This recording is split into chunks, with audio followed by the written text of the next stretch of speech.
Guys welcome back to my channel. അപ്പോൾ ഇന്ന് എന്താണ് തീം പുകയെന്നൊക്കെ ആയിരിക്കും വിചാരിക്കുന്നത്. അത് എനിക്ക് ബർത്ത്ഡേക്ക് വേണ്ടിയിട്ട് എനിക്ക് സർപ്രൈസ് ആയിട്ട് തന്നിട്ടുണ്ടായിരുന്ന ഒരു വീഡിയോ ആയിരുന്നു കേട്ടോ. അത് എനിക്കൊരു കേക്ക് കട്ടിങ് ആയിരുന്നു. ആക്ച്വലി ഇത് ഞാൻ പ്ലാൻഡ് ആയിരുന്നില്ല, അതുകൊണ്ട് തന്നെ ഞാൻ ഭയങ്കര സർപ്രൈസ്ഡ് ആയിരുന്നു. ആദ്യമായിട്ടാണ് എൻ്റെ ലൈഫിൽ ഇങ്ങനത്തെയൊക്കെ ഒരു സംഭവം നടക്കുന്നത്. ആ ഒരു തീമും ആ ഒരു കളറും ഒക്കെ ആക്ച്വലി അടിപൊളിയായിരുന്നു.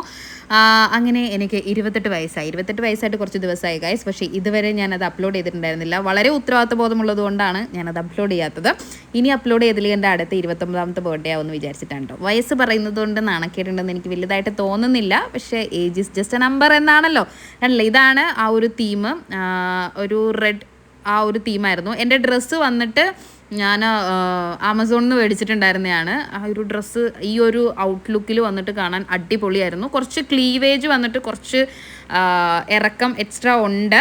നമുക്ക് വേണമെങ്കിൽ ഒരു ഇന്നർ പോലത്തെ ഒരു ബ്ലാക്ക് ഇന്നറൊക്കെ ഇട്ട് കഴിഞ്ഞിട്ടുണ്ടെങ്കിലും ഓക്കെയാണ്. ഞാൻ ഹെയർ ഒന്ന് സെറ്റ് ചെയ്തു പോയിട്ട് ഹെയർ ഒന്ന് ബ്ലോ ഡ്രൈ ചെയ്തു, ഹെയർ കളർ ഒന്ന് ചെയ്തു. അതാണ് ഞാൻ എൻ്റെ ബർത്ത്ഡേക്ക് എനിക്ക് വേണ്ടി ചെയ്തിട്ടുണ്ടായിരുന്ന ഒരു സംഭവം. ഹെയർ കളർ എനിക്ക് ഇഷ്ടപ്പെട്ടു കേട്ടോ. വലിയ കുഴപ്പമില്ലാത്തതായിരുന്നു. അത് കഴിഞ്ഞ് തീർന്നപ്പോഴത്തേക്കും കേക്ക് കട്ടിങ് കഴിഞ്ഞപ്പോഴത്തേക്കും ട്രാഫിക്കൊക്കെ കഴിഞ്ഞ് അതൊക്കെ കഴിഞ്ഞ് നമ്മൾ തിരിച്ച് വീട്ടിലെത്തിയപ്പോഴാണ് വലിയൊരു സർപ്രൈസ് ഉണ്ടായിരുന്നത്. അന്ന് അമ്മച്ചീൻ്റെയും കൂടി ബർത്ത്ഡേ ആയിരുന്നു ഗൈസ്. അപ്പം ഇതെനിക്ക് ഭയങ്കര മെമ്മറബിളാണ്. എന്തൊക്കെ പറഞ്ഞാലും തിരിച്ച് നമ്മുടെ വീട്ടിലെത്തിയിട്ട് ഒരു കേക്ക് മുറിച്ച് അവിടെ എല്ലാവരുടെയും കൂടി ഇരുന്ന് ആഘോഷിക്കുന്നതിൻ്റെ സുഖം വേറെ എല്ലാത്തിലും കിട്ടുമെന്ന് എനിക്ക് തോന്നുന്നില്ല.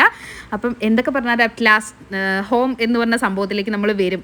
അപ്പോൾ ആദ്യമായിട്ടാണ് അമ്മച്ചീൻ്റെ ബർത്ത്ഡേ എൻ്റെ ബർത്ത്ഡേ ഒരുമിച്ച്. അമ്മച്ചി ഈ നാൾ നോക്കുന്നതുകൊണ്ടാണെന്ന് തോന്നുന്നു അമ്മച്ചീൻ്റെ ബർത്ത്ഡേ എൻ്റെ ബർത്ത്ഡേ ഒരുമിച്ച് വന്നു. അപ്പോൾ ആ ഒരു സന്തോഷമാണ്. അടുത്ത വീട്ടിലെ ആൾക്കാരും എല്ലാവരും നമ്മുടെ കൂടെ ഉണ്ടായിരുന്നു കേട്ടോ. ആക്ച്വലി ശരിക്കും ഞാൻ എൻജോയ് ചെയ്തു. ഭയങ്കര ഹാപ്പി ആയിരുന്നു ഈ വർഷത്തെ. എല്ലാ വർഷത്തെയും പോലെയല്ല, ഈ വർഷം എനിക്ക് ഒരുപാട് ഹാപ്പി ആയിട്ടുള്ള വർഷമായിരുന്നു. സ്റ്റാർട്ടിങ് മുതൽ എനിക്ക് വലിയ കഷ്ടങ്ങളൊന്നും ഇല്ലാണ്ട് ദൈവം അനുഗ്രഹിച്ച് ഒരു വർഷം കൂടി കടന്നുപോയി. അപ്പം അമ്മച്ചീൻ്റെ ബർത്ത്ഡേ ആയതുകൊണ്ട് അമ്മച്ചിക്കൊരു കേക്ക് മേടിച്ചു, എനിക്കൊരു കേക്ക് മേടിച്ചു. അങ്ങനെ ചേട്ടായി, കസിൻസ് എല്ലാവരും നമ്മുടെ കൂടെ വന്ന് ഒരുമിച്ച് നമ്മൾ ആഘോഷിച്ചു ഗൈസ്. അപ്പം ഇത്രയുള്ള വീഡിയോ. അപ്പോൾ അടുത്ത നല്ലൊരു വീഡിയോ ആയിട്ട് വരുന്നതായിരിക്കും. Till then bye, take care.